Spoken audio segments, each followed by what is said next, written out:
istorya. For our press and media friends, gentle reminder lang po to ask relevant questions, strictly avoid sensitive and personal questions.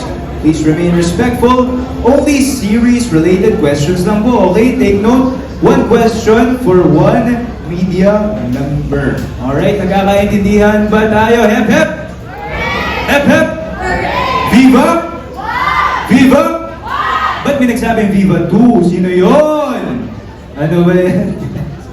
Ay nako, hindi pala kayo masunurin, no? Pero just want to say hello to everybody and I want to remind you to use our official hashtags tuwing ina-address nyo kami online, no? Wherever social media exists para mas madali nating makita ang bawat isang post.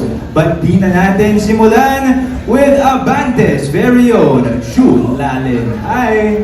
It's June Lalin. Yes, hi! Direct congrats.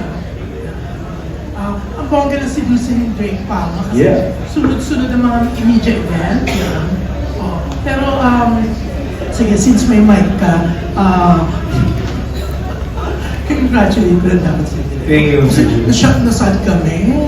Isang question na, nakakaloka. Pero eto, ang bongga ng si Dulcine Drake Palma, Direk, ikaw ba in-expect mo na ganito kabongga ang series mo sa Viva?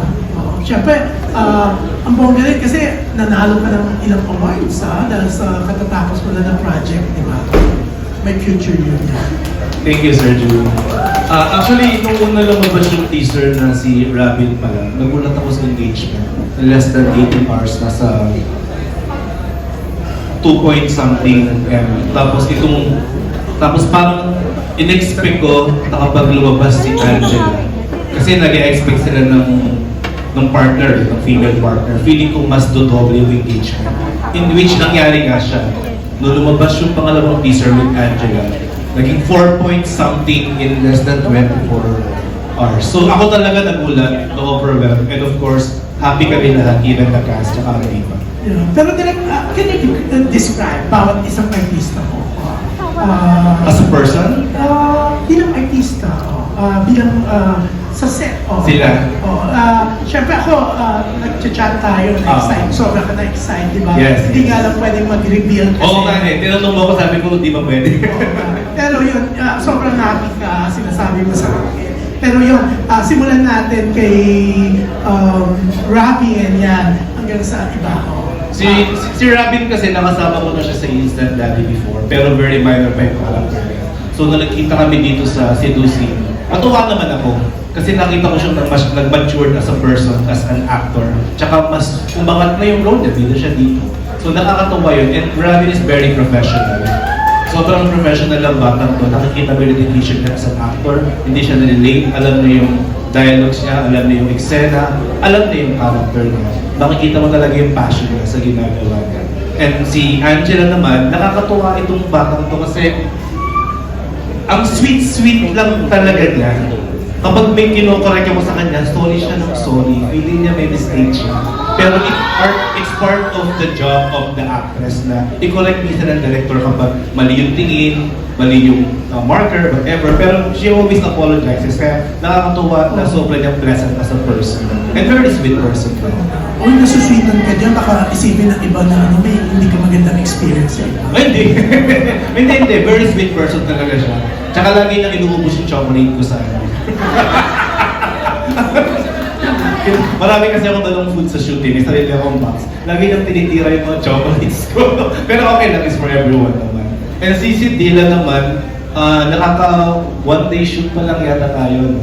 Very nung look test pa lang nakita ko na ang pleasant ng personality niya. Very approachable siya, lagi siya nakasmile, nakikipag-usap siya. And yun nga, nung shoot na namin, during lunch break, lumabas siya sa amin. As in, sign kasi yun na approachable yung tao, sila yung lumalapit sa mga. Tumabi siya, kinain din yung chocolates. Wala akong maalala, si Angela talaga yung mahilig siya chocolates.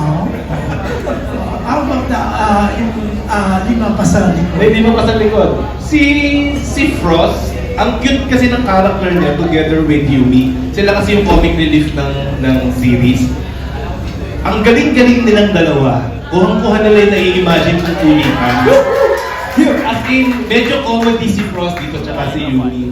And si I think si Yumi is first time niyang gawin yung ganitong klaseng character na may pagka-boyish, pero comedy yung dating. Lagi sila nagbabato ka ni Angela, kasi mag-BFF sila. Masaya sila katrabaho. Si Sarah kasi hindi pa kami nakakapag-shoot ng scenes. So nakita lang kami sa look test. Pero I think I'm excited to work with Sarah soon. Si Rafa naman, lagi ko sinasabi, mahal si Miriam Tiamao. Ang ganda-ganda mo. Ang ganda-ganda talaga ni, mabait dito si Rafa. And always listening sa mga instruction. Si Shin, ang galing-galing ng batang ito. Hindi ko alam si Ethan, pag sinabi kong iyak, iiyak talaga siya in left or right eye na sinabi ko. Very effective as an actor. As in, lahat ng cast, magaling lahat ito. Para silang future na entertainment natin. So I think, yeah, happy ako sa kanila. Congrats and good luck. Yan. Oh, ang gaganda na sinabi mo sa mga cast. No? Oh. Thank you, Sir Lu. How about the host daw? May comment ka? No comment. Okay, thank you. Ayun. Sample naman ng iyak. Joke. Ayan. Next up, we have Kiko Escuadro from the Daily Tribune. Hello po. Hi. Kay Milan. Hi, congratulations. Hello po, thank you. First project mo, first big project mo to. Yes po. How do you feel? I feel very excited and I feel very honored kasi sa dami-dami tao pwede piliin for this project and for this role. They trusted me, they believed in me. And I'm very thankful of course, sa Viva and sa TV5 po for giving me this opportunity. So, syempre, it's my obligation to always do my best and give my best lang. Always. Konting kwento pa, paano mo nakuha yung role dito sa project? It was one evening, I got a call from one of the bosses ng TV5 and I believe they pitched and they requested me for this role. And nung nalaman ko, sobrang nagulat po ako kasi malaki na siya. Dati kasi puro mga small roles lang nakukuha ko and now na medyo lead, sobrang saya ko po and I'll make sure to give my best. Kamusta yung working experience with, syempre kayo tatlo lagi magkaka-eksena? Yes po. Actually, for one shoot pa lang po, one taping day. Okay. Pero so far, on and off cam po, masaya po sila kasama. Makulit po. And very warm and welcoming po sila. Okay, thank you. Thank you po. Congratulations. Alright, thank you so much. So far, nakapagtanong na po si June Lalin from Abante and Kiko Escuadro from Daily Tribune. Next up, it's Bobby Requintina from Manila Bulletin. Hi. Hello, magandang Derek, magandang Hello.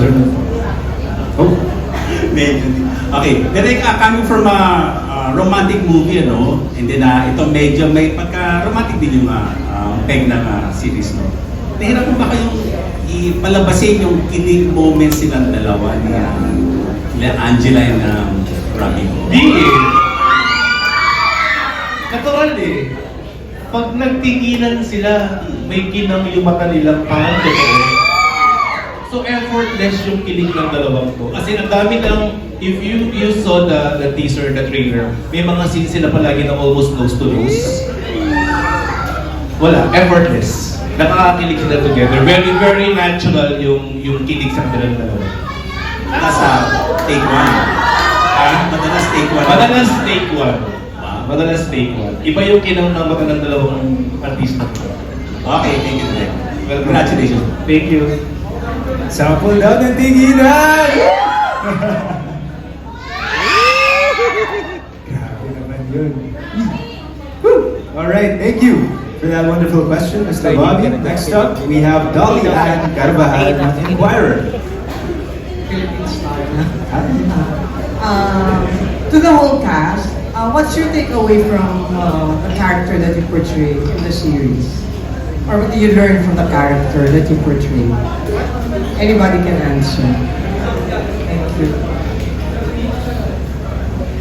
My takeaway from playing Alice Ariel Perez is that pwede ka palang maging sobrang in love pero sobrang tapang at the same time. Kasi sa sobrang in love niya, medyo nasyusyungan na siya eh. Na parang kahit medyo masakit na, go pa rin ang go. Pero ang galing kasi you learn something from it na parang sobrang tapang nitong tao na to na nakaka-inspire. Hindi mo akalain na manggagaling yun sa isang 16 years old. Yan po.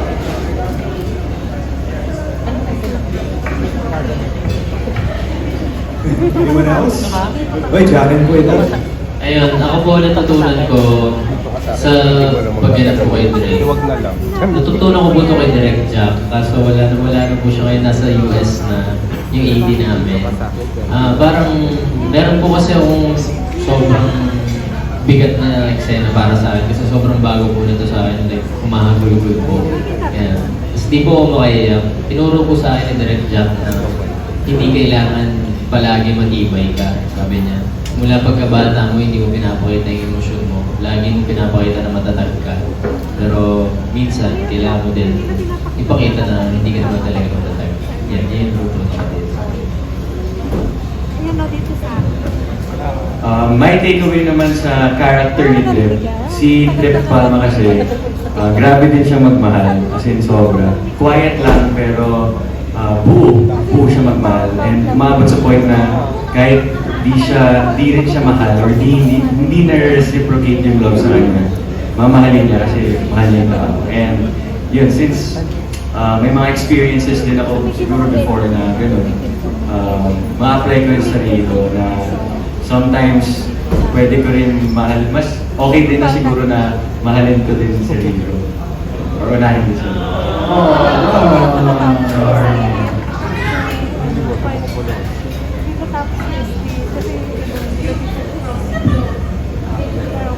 Hello, good afternoon. How may I find you? Sorry po, di po kita makita. Over there? Hi. Ang natutunan ko kay Kent is not to be discouraged or intimidated by someone's disinterest towards you. Eh, itong si Kent kasi, without spoiling, he doesn't give up. And it's not that to him, he expects something out of Aya. He does as he does just because he pleases. So, ayun po yung pumasok sa isip ko. Thank you po. Natutunan ko po kay Aya, yung kahit nasasaktan ka na, nasaktan ka na, pero kasi kailangan mo pa ng isang tao na magbubuo sa'yo at pagkakatiwalaan mo.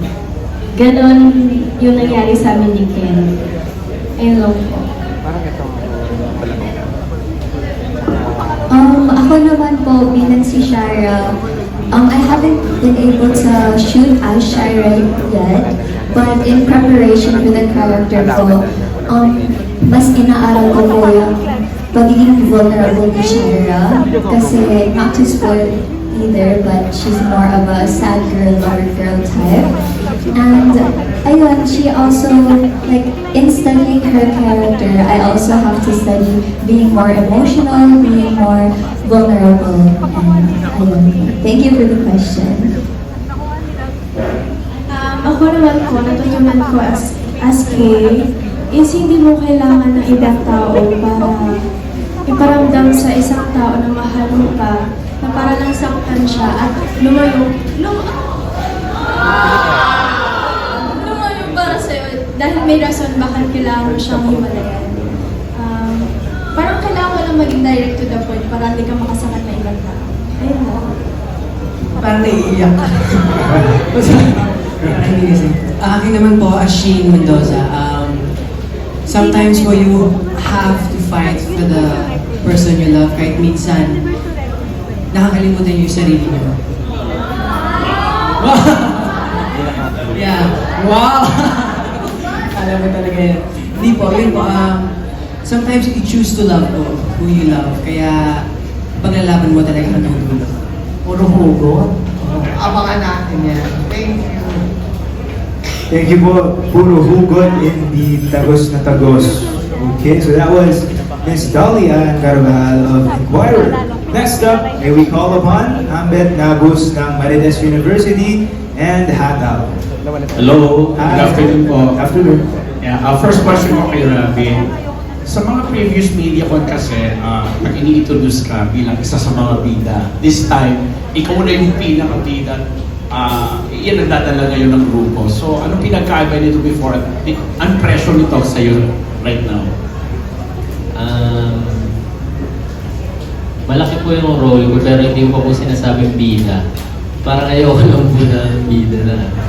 Sobrang kinakabahan po ako kasi yun na nga po, ang laki nga po na role na binigay sa akin. Kaya sobrang nag-prepare po ako para dito sa show na to. Sobrang thankful din po ako kay na boss na binigyan nila ako ng ganito malaking project na hindi ko iniisip na magagawa ko to this year. Bigla na lang siya dumating.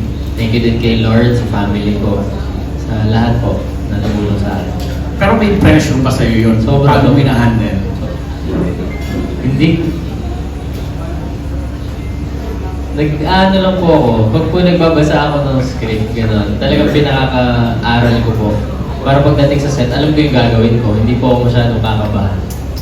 Okay. Thank you for that. Direct po, ang isang director din mo ang gaya mo ay may pressure din na ganito, mapasikat ang mga series na featuring mga bata. Sorry, pressure din. Nape-pressure din ba ang isang directress? Oo naman po. Actually, before ako mag-start ng Seducing Ray, minessage ko si Kuya Ted Uborol, yung director po ng Muchara Section D. Kasi kaibigan mo si Kuya Ted. Dati 80 siya, ako script con, way back, nung nasa Star Cinema pa ako. Sabi ko, Kuya Ted, good luck mo naman po. Parang humingi ako ng blessing. Sabi ko, I'll try to follow your footsteps kasi sobrang successful ng Muchara Section D. Nandun talaga yung pressure, hindi mawawala. Kaya hindi pwedeng magkamali. Kailangan tama lahat ng step. Kailangan pinag-aralan lahat ng gagawin. At kagagaling mo lang sa Film Fest, kailangan mas doblehan pa yung trabaho para mapakita ko naman na tama yung ginagawa ko. Okay.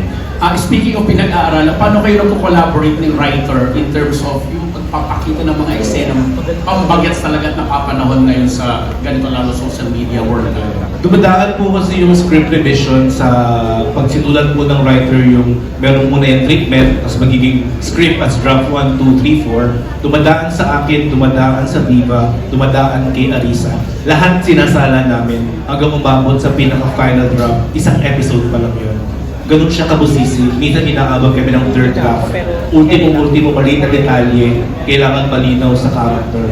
So lahat po yun, tulong-tulong po yun mula sa akin, sa mga episode writers, sa head writer kong si Spencer Baterna, hanggang sa creating team ng Viva, hanggang kila Miss Dean, kila Boss Pai. Lahat po yun, collaboration po talaga yung pagbuo ng isang episode and the rest of the episode. Isang episode pa lang. The reaction, Miss Alisa. Gano'ng mahirap madali ang gano'n? Trabaho ko siya, pero at the same time, very appreciative po ako sa Viva kasi nakikita ko po talaga yung hard work. Like, kanina lang po mag-usap kami ni Direk, tinatanong niya kung ganito ba talaga yung eksena nito. So, teamwork po talaga. As kay Robin din po, siya kay Angela, kanina pa lang nung pinanood po namin yung trailer, they were asking me my notes pa ako kung ano pa ba yung feeling ko kulang. Alam mo po, it's team effort po talaga ng buong production team para mapaganda yung story na. At pakikinig ka naman doon sa mga artist ang nagsasuggest or nagbibigay ng input din. Yes po. And then they were asking me, since ako nga po yung writer, if feeling ko may kulang pa ba sila. Very open po sila sa notes. So, na-appreciate po talaga yung mga actors and si Direk po and yung mga scriptwriters. Okay, thank you for that. Last question ko na naman kay Dylan. Kumusta yung bonding moment mo with these new friends of yours kumpara dun sa dating, di ba dati nasa ibang network ka? So, kumusta naman yung working relationship mo sa kanila? Well, so far, nung binibilang ko actually kanina, parang 3 days kami ka nagkasama. So, 2 photoshoot, video shoot, tapos isang taping. And yun nga, sabi ko kanina na on and off ka po, masaya po sila kasama. And very welcoming sila sa akin kasi syempre, lahat sila magkakilala na from their previous projects. And I'm very thankful and appreciative na each of them po are very welcoming sa akin. Na parang I belong din to the family. Thank you guys. Okay, good luck po and congratulations. Thank you. Thank you, Ambet Nabos ng Marinas University and Hataw. Up next, it's Athena TV. Athena TV. Hello. Hi, good afternoon. To Dylan, Kira, and Angela. Hi, sorry, I'm late. Hello po. My question is, did you find any of your part, your characters, did it resonate yung personality mo dun sa character na ginampanan niyo? So far, nung binabasa ko yung script and yung kung paano si Trip Palma as his role, medyo relatable somehow sa akin kasi si Trip Palma sobrang sobrang sincere, sobrang supportive, and sobrang mapagmahal. And feel ko ganun din ako in real life. So, ayun po. Ako naman po, nung binasa ko po yung libro, sabi ko, hala, ako talaga si Alice. Kasi nakaka-relate po talaga ako sa kanya. Yung pagka-syuma-syuma niya, pagka-clumsy niya, and yung pagka-lovable niya at the same time, yung hindi siya nagpapatawa pero nakakatawa siya. Tapos, yung in terms of pagmamahal din po, grabe po kasi ako magmahal, parang baliw talaga. So, dun po sa part na yun, relate na relate po ako kay Alice.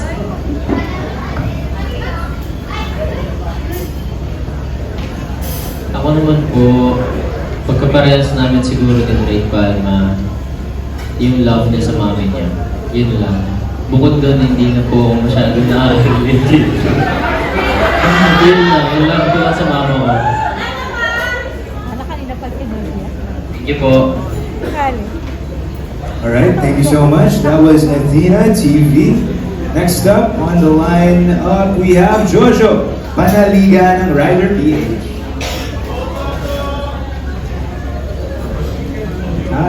Ay, thanks kay Robin. Follow up ka lang doon sa sagot ko. Sabi mo, nakaka-relate ka lang doon sa part ng pagmamahal sa mom. Pero dito, di ba, yung character mo pinag-aagawan ng mga babae. So, alam mo na nakakausap ka namin the first time nung nilaunch mo yung pabango mo, talagang parang na-overwhelm ka sa sobrang support na sa'yo ng mga tao. So, paano mo in-internalize itong pinag-aagawan ka? Kasi obviously ngayon, pinag-aagawan ka na talaga.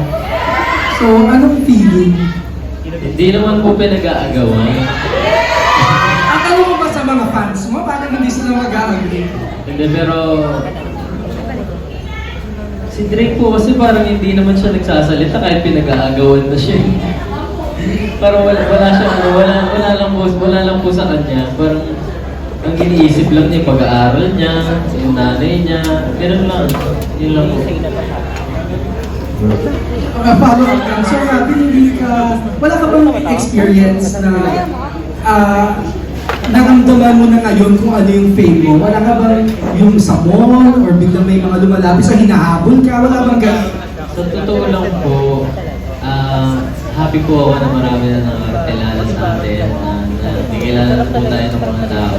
Pero hindi ko po siya masyadong iniisip eh, parang ayoko po lumaki ulo ko, yung maisip na sikat na or kung ano man kasi malayo ko po, hindi po ito yung gusto ko. Malayo ko po yung biyahe natin. Salamat. Yeah, thank you so much. We just heard from Rider PH. Now up next, it's Carjun Capabilia Insider. Hi. Hello. Kapatid insider po dito po kapamilya. Hi po. So for the past questions, may pressure po ba? May pressure ba sa part ninyo na mapantayan ng success ng Mutya ng Section E? Para po sa ating class. Bahin mo. May pressure. Hindi ba na-limit?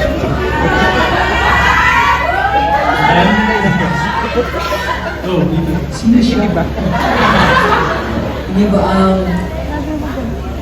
for me, hindi po siya, it's a good pressure na it's a new project. Pero yung pressure po na dapat success to same, I don't think naman po na-pressure po kami dun sa ganon. Kasi, personally, kasama rin po kami dun eh. Dun din po kami nakilala ng tao. So, thankful po kami sa project na AMSE na nakilala po kami dun now. Dahil po sa success nun, meron po kami sinusing Jake Palma. So, masaya po ako.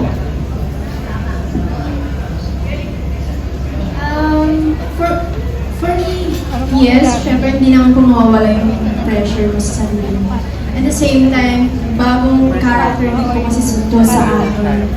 Iba si Kay, iba din si Mika. So, kailangan mo talaga siyang pag-aralan. Pero syempre po, sa part po namin, gagawin po talaga namin yung best namin. Hindi naman po pwedeng hindi. Kasi as a artist, kailangan namin pag-aralan lahat. Yung character, kailangan namin basahin, alamin, yung mga flow po ng story. Kaya, it's normal lang naman po na ma-pressure ka po. Yun lang. And I agree with what they said as well.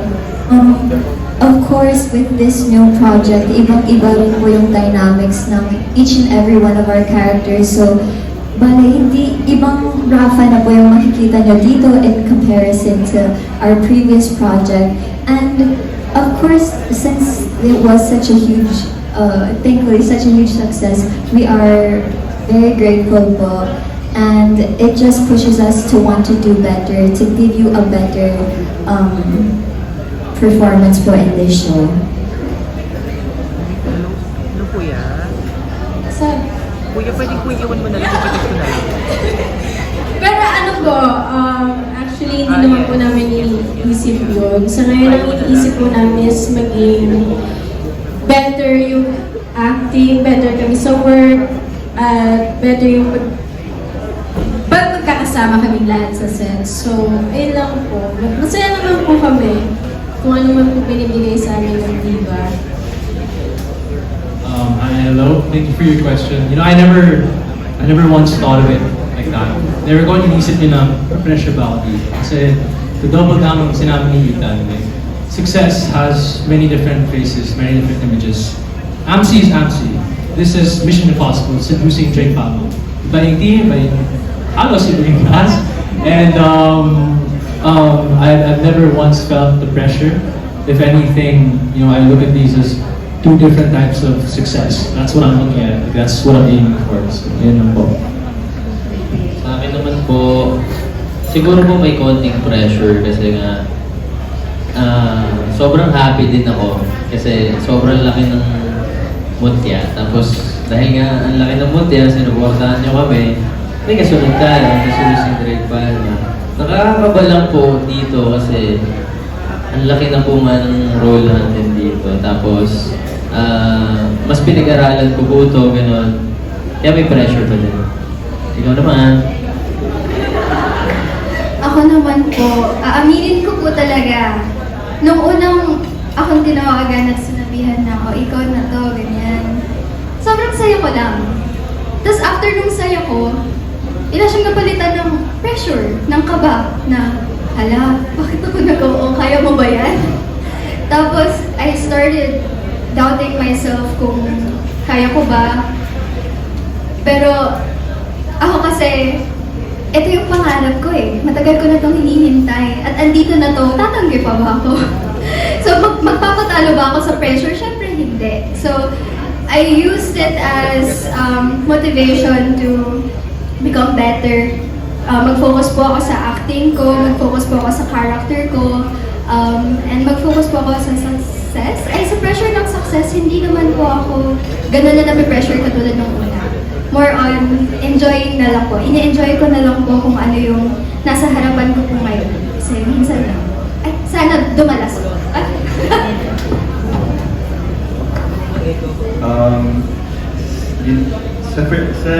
May pressure po sa seducing Drake Palma. So,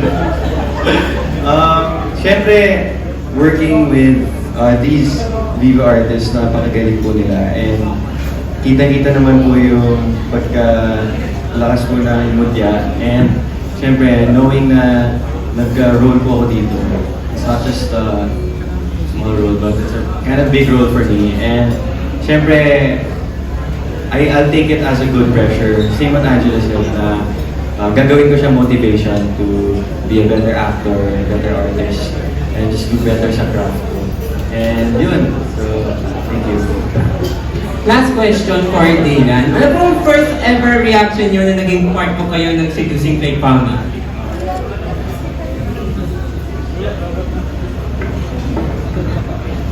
Hello po, sorry. Ano po? Ano po yung first ever reaction nyo nung nalaman nyo maging party po kayo ng Seducing Drake Palma? First reaction, excited po. Very excited. Pero at the same time, nandun din yung kaba. Kasi I've never worked with sila Robin, sila Angela, and the rest of the Dito artists. But yun, I'm very thankful and it's a privilege to be working with these amazing cast and director and writers and everyone. So yun po, I'm very happy po. Thank you, and congrats po sa inyong lahat. Thank you rin. That was Carjun Kapatid, Insider. Next up, we have Nitz Mirales ng Tempo at PM. Hi! Kay Robin at kay Angela, sa rating na 1 to 10, anong rating ng popularity? 1 to 10 na rating. Ano? Rating ko na ano po. Popularity, tapos ang kayo sa 1 to 10. Siguro ako nasa 7 or 6. Ako po 1. Napakano naman. Hindi po. Dapat 1 lang. Sa baba lang po dapat tayo. So ano ba ang kulang para maabot ang 10? Marami po. Malayo pa po ako. Marami pa po akong kailangan matutunan. Marami pa kakainin kanin. Tsaka ramen. Ramen lang sa ramen. Bakit sila? Wait. Paano mo inaalagaan ang popularity? Ngayon po sa totoo lang, hindi na po ako masyadong nag-social media. Parang hindi na po ako masyadong nag-iisip-isip. Kasi minsan po, anong tawag dito, parang ayoko na lang pong nagbabasa masyado ng mga May comments. mamimiss ka daw ng fans mo without song. Hindi, magpo-post pa din po ako. Tsaka abangan naman nila yung Seducing Drake pa. Ayun po, habang nag-shoot po ako, hindi po ako masyadong nag-social media muna. Para wala po ako iniisip, focus lang po ako sa show mo. Yan. Angela, Ako naman po, 1 to 10, ano rating? Popularity mo? ako po binase ko lang po sa followers kaya ako nasabing 7 or 6. Pero kung sa totoo lang po, yung tingin ko po sa sarili ko, siguro below 5 pa rin po. Para po sa akin, para po maalagaan ko yung popularity ko, kung ano pa kung meron ako, is to work harder po sa mga contents po, and I want to make sure na lahat ng linalabas ko po is authentically me. Kasi gusto ko po magustuhan ako ng tao na ako, na pagiging ako lang po. Okay. Ay, ano pa na Mirales? Hindi Morales. Alright, thank you, Miss Nitz. Thank you po. Yep, thank you so much. Up next, it's Mika Geronimo ng Cinehub. Hi. Oh, my first question for Angela. So, ano yung reaction mo sa reaction ng mga fans nung na-reveal na ikaw si Alex? Kinilig po ako kasi hindi ko po in-expect yung ganong feedback kasi first time ko po mag-lead role po. Sanay lang po ako sa mga minor na characters, ganun. Tapos kinakabahan po talaga ako. Hindi ako makatulog kasi iniisip ko po kung ano po bang magiging reception ng tao po sa akin. Kaya laking tuwa ko po talaga. Parang nabunutan ng tinik. Kasi nalaman ko na masaya naman po, majority po na ako si Alice. Yun po. Salamat po, maraming salamat po. Love it. So, my next question. Robin, na-mention mo na nabasa mo na rin yung book. Angela, you also mentioned kanina na nabasa mo na rin.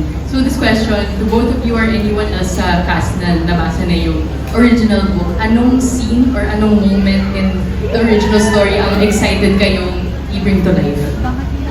Ako po, actually ginunan na po namin. Pero yung scene na ang galing ni Direk, sobrang galing ni Direk. Opo, ang galing. Nagulat ako, parang sabi niya, yung parang ginaguide niya kami kung anong gagawin. Tapos nung part na, yung po kasi, sobrang kakaiba po kasi yung kiss niya. Di ba, pag sa mga siyempre, sa mga series po kasi, sa mga movies, yung kiss, like, lips, gano'n.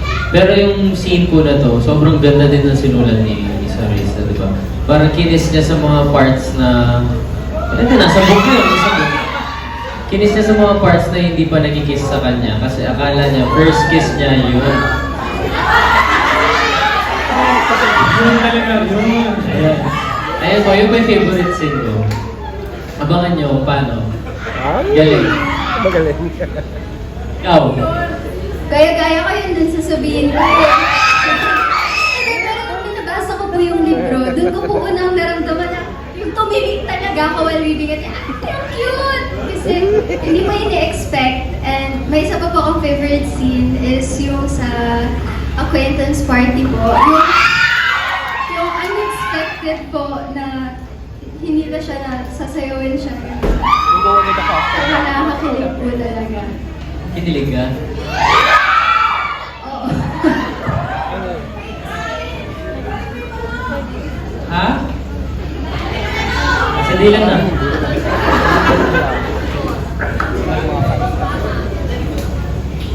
My favorite scene, actually, minention ni Miss Arisa kanina, yung sa swing.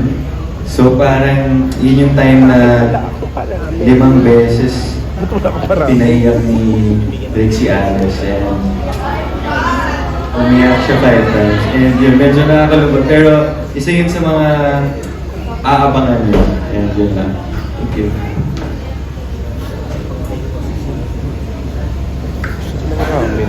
Anyone else? Anything? Natutumbot sa cast. Paiba-iba yun sa akin kasi every time I read a chapter in the book na nandyan si Aya, si Ken, like, oh, ito na talaga yung favorite ko. Hindi, ito na talaga yung favorite ko. Pero when it came to shooting it, same kami ni Yumi ng favorite scene. Ano nga yun? Yung tinanong niya ako kung pwede niya ba ako yakapin. Ayun yung pinaka-favorite scene namin na naghahabol. Okay lang. Nakakatandaan ko na. Naghahabulan kasi ayaw ni Aya sa kay Ken. Kaya tumatakbo siya. Ayan. Yun yung favorite moment for Kenya. Shout out Miss Harris for writing that wonderful scene. Kenya is so cute in the book and we just cannot wait for you guys to see that. Oh my God. Kenya out. Yung favorite part ko sa book, yung nahulugan si Alice ng libro. Doon ako unang kinilig habang binabasa ko siya. So, nakakakilig diba? Tapos pupunasan ka ni Drake na, diba? Totoo? Kinikilig din ako doon. Ganyan yung, yung energy ko doon. Tapos, yung favorite ko din yung lagi niya ako hinahabol. Lagi ako hinahabol ni Ken. Kahit saan man ako magpunta, mapamall, ma-acquaintance party. Oo, putong lupa. Tawag ko sa kanya. Ayun lang po. Thank you po, Miss Risa. Ang ganda po ng libro na po. Ako po, na-enjoy ko po talaga the entire book po, para ako yung personal favorite ko was also the part where, where the...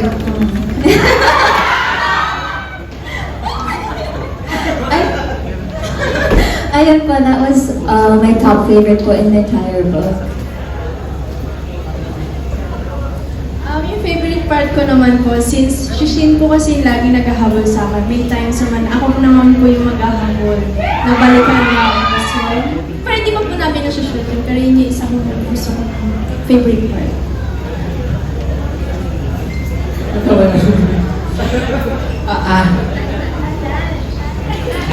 Hindi po, joke lang. Ang favorite part ko po, magiging bias ko, is sa first episode, yung napakita po sa rooftop. Kasi doon po in-establish lahat ng story na isuseduce si Drake Palma. And I think that's a very important part of the story. That's why it's my favorite.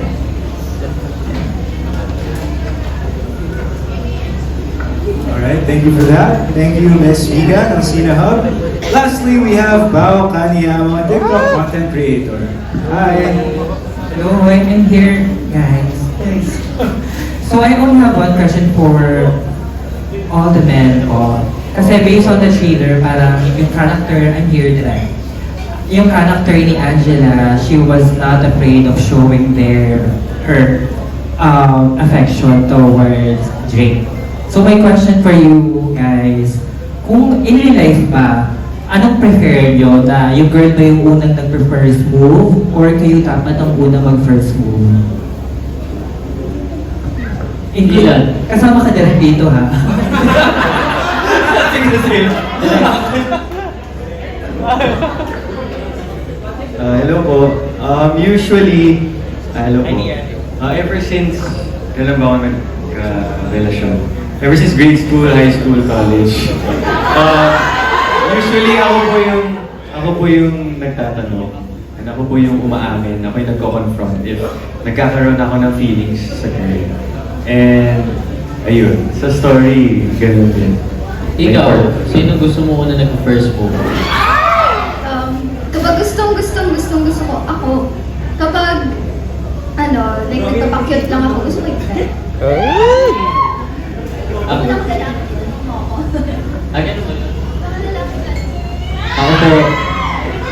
Ako po gusto ko ako muna nag-first move. Yun lang. Po. You and also Cross and Ethan. Go for it. I think it's no question that men should do the first move. No, like period. Men should be the first one. But I will say this: I feel like it would be fun if, on the girls' end, they should also put themselves in a position where the man can make the first move.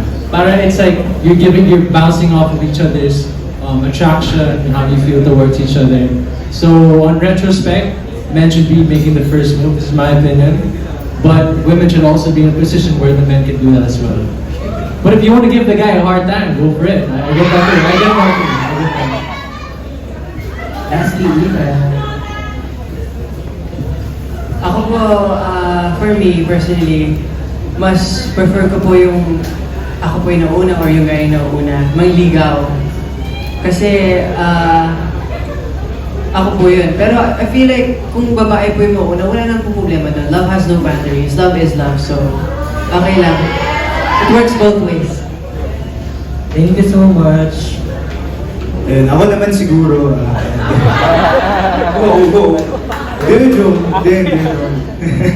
Di na guys, no, di na. But honestly though guys, pasalamatan naman natin ang cast and crew ng Mission Impossible, Seducing Drake Palma. Siya na po nagtatapos. What an incredible afternoon. Pero una sa lahat, salamat syempre sa mga guests natin, media partners, and of course, the brilliant minds behind the show. This wouldn't be complete without the likes of Botechu, rich, flavorful, authentic, irresistible, slurpalicious, authentic, traditional Japanese ramen made from the freshest ingredients straight from Japan. Kaya Botechu, ramen loves ramen. Yogurino, snap and drop. Don't forget to visit their photo booth. Nasa labas po yan to capture the moment. Make sure to follow them on social media. That's snap and drop. Viva Cafe para sa ating venue for today. Huwag kalilimutang i-download ang Viva One app, mag-subscribe, and visit our website. That's viva1.ph para mapanood nyo ang Mission Impossible Seducing Drake Palma. More enthralling and exclusive streaming content dyan. Okay? Catch every episode by subscribing sa Viva One for $99 a month, $269 for 3 months, $499 for 6 months, and $949 for an entire year. Maraming salamat, you guys. This has been Boaz Mariano wrapping things up. It's time for the group photo.